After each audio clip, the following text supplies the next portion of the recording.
এইগুলো তো আমি দিতে পারি নাই। চিটং চলে যাবেন না? চিটং কি একবারে চলে যাবেন নাকি? আপনি আসবেন না?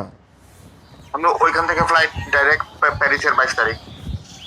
ও, আমি প্রয়োজনে চিটং যাব। আমি তো একদিন ঘুরতে যাইতেই পারি, আপনি আমার ঘোরাবেন।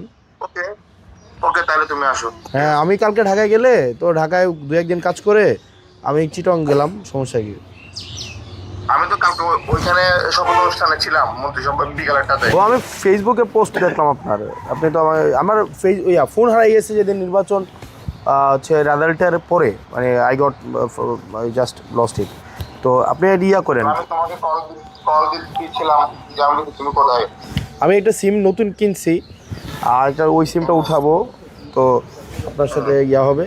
তাহলে আমি ওনাদেরকে কথা দিয়ে যাচ্ছি, হ্যাঁ বুঝছেন, 5 লাখ টাকা ম্যানেজ করতে পারবো। একজন বাইরে বলছিল আমাকে কিছু টাকা দেবে, আর এখান থেকে সেখান থেকে নিয়ে ম্যানেজ করা যাবে। সমস্যা হবে না।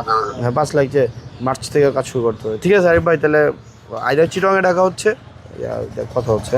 তুমি চিরাঙে চলে আসো, তাহলে আমি আর কালকে চলে যাবো, তুমি চিরাঙে চলে আসো। আমি চিটংয়ে যাবো ভাই, আমি চিটং এমনি যাওয়া দরকার আমাদের একটু। ওকে, ঠিক আছে, সালাম। ওকে, ঠিক আছে।